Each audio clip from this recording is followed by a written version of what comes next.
Hi friends, എല്ലാ വീക്കെൻഡിലും mutual ഫണ്ടിനെ കുറിച്ചും ETF-നെ കുറിച്ചും ചെയ്യാറുള്ള R4I വീഡിയോയിലേക്ക് എല്ലാവർക്കും സ്വാഗതം. സ്റ്റോക്ക് മാർക്കറ്റിൽ നമ്മൾ എപ്പോഴും കേട്ടുകൊണ്ടിരിക്കുന്ന ഒരു വാക്കാണ് സെക്ടർ റൊട്ടേഷൻ അല്ലെങ്കിൽ സൈക്ലിക്കാലിറ്റി. നമുക്കറിയാം, നമ്മുടെ സ്റ്റോക്ക് മാർക്കറ്റിലെ വിവിധ ബിസിനസ് സെഗ്മെന്റുകൾ അല്ലെങ്കിൽ വിവിധ ബിസിനസ് സെക്ടറുകളിൽ മാർക്കറ്റ് പെർഫോം ചെയ്യുമ്പോൾ പലപ്പോഴും ഏറ്റക്കുറച്ചിലുകൾ നമ്മൾ കാണാറുണ്ട്.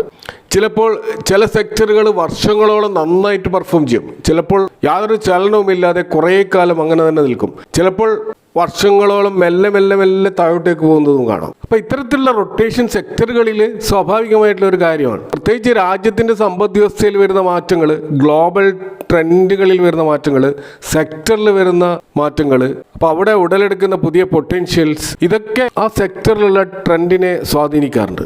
ഉദാഹരണത്തിന് നമ്മൾ നിഫ്റ്റി റിയാലിറ്റി ഇൻഡെക്സ് നോക്കുക. ഇപ്പോൾ നിഫ്റ്റിയിലെ ടോപ്പ് 10 റിയാലിറ്റി സ്റ്റോക്കുകളാണ് ഈ ഇൻഡെക്സിലുള്ളത്. അപ്പോൾ 2010 മുതൽ ഇതുവരെയുള്ള നിഫ്റ്റി റിയാലിറ്റി ഇൻഡെക്സിൻ്റെ ആ ഒരു ചാർട്ട് നമ്മൾ നോക്കിക്കഴിഞ്ഞാൽ സെക്ടർ റൊട്ടേഷനെ വളരെ വ്യക്തമായിട്ട് മനസ്സിലാക്കാൻ കഴിയും. ഇപ്പോൾ 2010 ജൂലൈയിൽ ഈ ഇൻഡെക്സിൻ്റെ വാല്യൂ എന്ന് പറയുന്നത് 458 എന്ന വാല്യൂ ആണ്. എന്നാൽ 2016 ആകുമ്പോൾ അത് 130 വരെ താഴ്ന്നിരുന്നു. 2021 പിന്നീട് പഴയ 458 അത് തിരിച്ചു വരുന്നത്. അതായത് നീണ്ട 11 വർഷങ്ങൾ ഒരു പുരോഗതിയില്ല എന്ന് മാത്രമല്ല, അതിൽ ഇൻവെസ്റ്റ് ചെയ്തവരെ സംബന്ധിച്ചിടത്തോളം വലിയ നഷ്ടത്തിൽ അത് ഹോൾഡ് ചെയ്യേണ്ടി വന്നിട്ടുണ്ട്. അപ്പോൾ അവരുടെ ആ ഒരു ക്ഷമ പരീക്ഷിച്ച ഒരു നീണ്ട 11 വർഷങ്ങളാണ്. എന്നാൽ 2024 നിങ്ങൾ നോക്കുക, അവിടെ അത് 1140 എന്നുള്ള പീക്ക് ലെവലിൽ എത്തിയതായിട്ട് കാണാം. അപ്പോൾ 2010 ഇൻവെസ്റ്റ് ചെയ്ത് ഇതുവരെ അത് ഹോൾഡ് ചെയ്തവരെ സംബന്ധിച്ചിടത്തോളം അവർക്ക് നഷ്ടമില്ല. അതുകൊണ്ടാണ് ലോങ് ടേം ഇൻവെസ്റ്റ്മെൻറ്റിൽ അത്ര ലോങ് ആയിട്ടുള്ള ഇൻവെസ്റ്റ് ചെയ്യുമ്പോൾ മാത്രമാണ് നമുക്ക് ഈ സൈക്ലിക്കാലിറ്റിയെയും അല്ലെങ്കിൽ ഈ പറയുന്ന സെക്ടർ റൊട്ടേഷനെയും ഒക്കെ മറികടക്കാൻ കഴിയുന്നത്. എന്നാൽ നമ്മളൊരു ഷോർട്ട് ടേം വ്യൂ പോയിന്റിൽ അല്ലെങ്കിൽ short term to medium term വ്യൂവിലാണ് നമ്മൾ സ്റ്റോക്ക് മാർക്കറ്റിൽ ഇടപെടുന്നതെങ്കിൽ നമ്മൾ തീർച്ചയായിട്ടും ഈ സെക്ടർ റൊട്ടേഷനെ കുറിച്ചും ഈ സൈക്ലിക്കാലിറ്റിയെക്കുറിച്ചും കൃത്യമായിട്ടുള്ള ഒരു ധാരണ ഉണ്ടായിരിക്കണം. അപ്പോൾ നമ്മളിപ്പോൾ നേരത്തെ സൂചിപ്പിച്ച റിയാലിറ്റി ഇൻഡെക്സ് ഇനി താഴോട്ടേക്ക് ഇതേപോലെ പോകുമോ, അല്ലെങ്കിൽ ഇത് മുന്നോട്ടേക്ക് പോകുമോ, അല്ലെങ്കിൽ കുറേ കാലം കൺസോൾട്ടേഷനിൽ നിൽക്കുമോ, ഇതൊന്നും നമുക്കിപ്പോൾ പ്രവചിക്കാൻ കഴിയാത്ത കാര്യമാണ്. പക്ഷേ ഒരു സെക്ടർ ചേഞ്ചസ് എന്തായാലും ഉണ്ടാവും എന്നുള്ള കാര്യത്തിൽ തർക്കമില്ല. അത് എപ്പോഴുണ്ടാകും, എത്ര കാലം ഉണ്ടാകും എന്ന് നമുക്ക് മുൻകൂട്ടി പ്രവചിക്കാനാവില്ല. അപ്പോൾ ഇത് പല സെക്ടറുകളും നമുക്ക് കാണാൻ കഴിയും. ഇപ്പോൾ നിഫ്റ്റി ഓട്ടോ സെക്ടർ എടുക്കുക, നിഫ്റ്റി മെറ്റൽ എടുക്കുക, അല്ലെങ്കിൽ നിഫ്റ്റി റിയാലിറ്റി എടുക്കുക. അപ്പോൾ ഈ സെക്ടറുകളൊക്കെ നമ്മൾ നിഫ്റ്റി FMCG ആയിട്ട് കമ്പയർ ചെയ്യുമ്പോൾ FMCGയിൽ അത്ര വലിയ ഒരു സെക്ടർ റൊട്ടേഷൻ നടക്കുന്നതായിട്ട് നമ്മൾ കാണാൻ കഴിയില്ല. കാരണം അവിടെ സൈക്ലിക്കാലിറ്റി കുറവാണ്.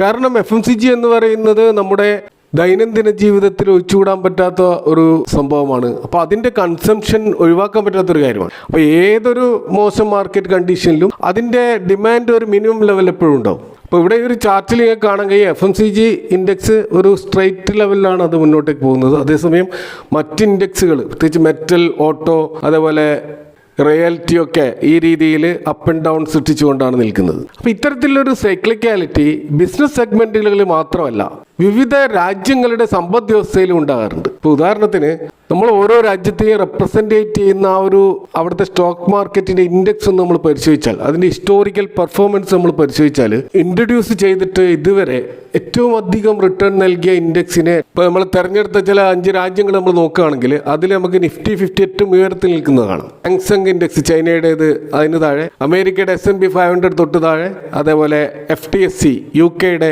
100 ഇൻഡെക്സ് അതിന് താഴെ, ഏറ്റവും അവസാനം നമുക്ക് നിക്കി 225 കാണാൻ പറ്റും. എന്നാൽ നിങ്ങൾ 1 ഇയർ ടൈം ഫ്രെയിമിലേക്ക് വന്നാൽ കാര്യങ്ങൾ മാറി മറിയുന്നത് കാണാം. അവിടെ ഇപ്പോൾ ഏറ്റവും അധികം കഴിഞ്ഞ ഒരു വർഷം നന്നായിട്ട് പെർഫോം ചെയ്തത് ഹാങ്സെങ് ഇൻഡെക്സ് ആണ് ചൈനയുടേത്.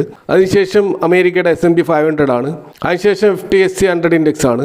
അതിനുശേഷം നിക്കി 25 ജപ്പാൻ്റെ ആ ഇൻഡെക്സ് ആണ്. ഏറ്റവും താഴെയാണ് നമ്മുടെ നിഫ്റ്റി 50 ഇപ്പോൾ നിൽക്കുന്നത്. അപ്പോൾ ഇവിടെ ഞാൻ 5 രാജ്യങ്ങളുടെ ഇൻഡെക്സ് മാത്രമേ എടുത്തുള്ളൂ. എല്ലാ രാജ്യങ്ങളുടെ ഇൻഡെക്സ് നമ്മൾ താരതമ്യം ചെയ്തിട്ടില്ല. അപ്പോൾ ഈ ഒരു 5 രാജ്യങ്ങൾ എടുക്കുമ്പോൾ തന്നെ നമുക്ക് മനസ്സിലാവും, ബിസിനസ് സെഗ്മെൻറ്റുകളിൽ മാത്രമല്ല ജോഗ്രഫിക്കലായിട്ടും ഈ സ്റ്റോക്ക് മാർക്കറ്റിൽ ഇത്തരം റൊട്ടേഷൻ നടക്കുന്നുണ്ട് എന്നുള്ളതാണ്. അപ്പോൾ ഇത് നമ്മൾ കുറച്ചുകൂടി വ്യക്തമായി മനസ്സിലാക്കാൻ വേണ്ടി നമ്മൾ ജപ്പാൻ്റെ നിക്കി 225 ഇൻഡെക്സ് ഒന്ന് അതിൻ്റെ ചാർട്ടൊന്ന് നോക്കുക. 1990 37,000 എന്ന ലെവലിൽ അതിൻ്റെ പീക്കിലെത്തിയ ജപ്പാൻ മാർക്കറ്റ് പിന്നീട് ആ ലെവലിൽ തിരിച്ചെത്തിയത് കഴിഞ്ഞ വർഷം മാത്രമാണ്. അതായത് നീണ്ട 34 വർഷങ്ങൾക്ക് ശേഷമാണ് ആ ഒരു പഴയ ഹൈയിലേക്ക് അത് തിരിച്ചു പോകുന്നത്. ആലോചിച്ച് നോക്കുക, ഒരു പ്രതീക്ഷയുമില്ലാതെ നീണ്ട 30 മുതൽ 40 വർഷങ്ങളാണ് ജപ്പാന്റെ മാർക്കറ്റ് കടന്നുപോയത്.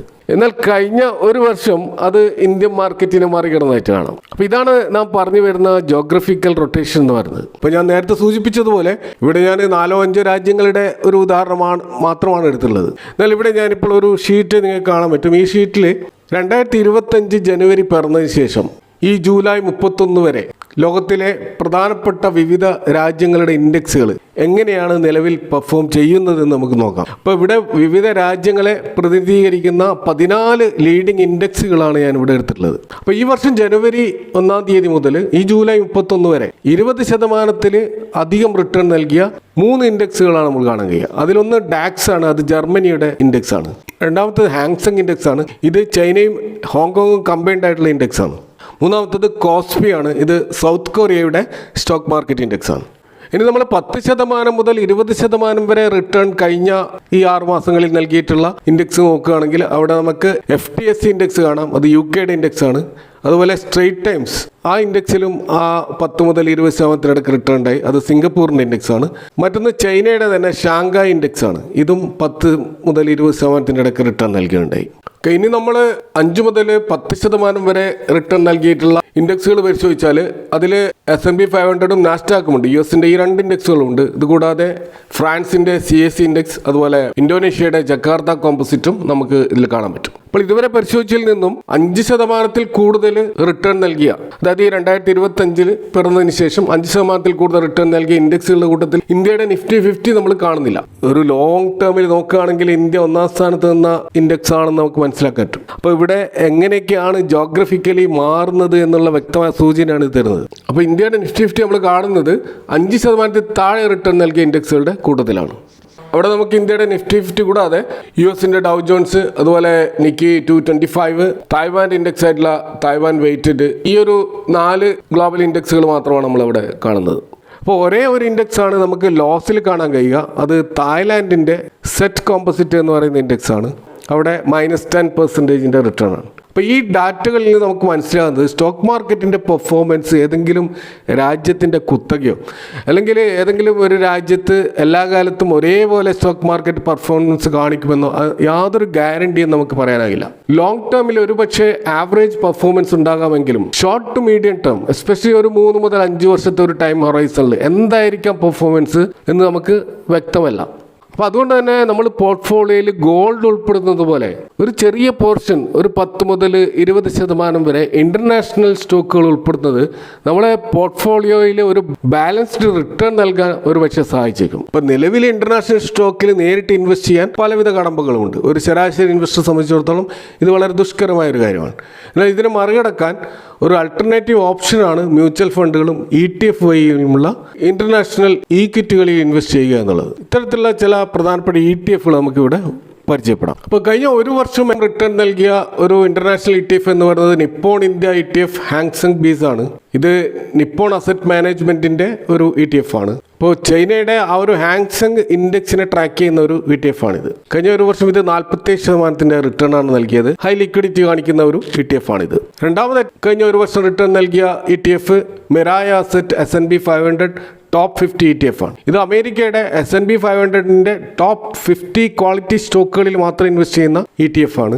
കഴിഞ്ഞ ഒരു വർഷം 42% വരെ റിട്ടേൺ നൽകിയ ഒരു ETF, ഇതും ഹൈ ലിക്വിഡിറ്റി കാണിക്കുന്ന ഒരു ETF ആണ്. അടുത്തതായി നല്ല റിട്ടേൺ നൽകിയ മറ്റൊരു ETF കാണുന്നത് Mirae asset NYSE FANG plus ETF. ഇത് ന്യൂയോർക്ക് സ്റ്റോക്ക് എക്സ്ചേഞ്ചിലുള്ള ഫേസ്ബുക്ക്, ആപ്പിൾ, ഗൂഗിൾ പോലെയുള്ള ലീഡിംഗ് കമ്പനികൾ ഇൻവെസ്റ്റ് ചെയ്യുന്ന ഒരു ETF ആണ്.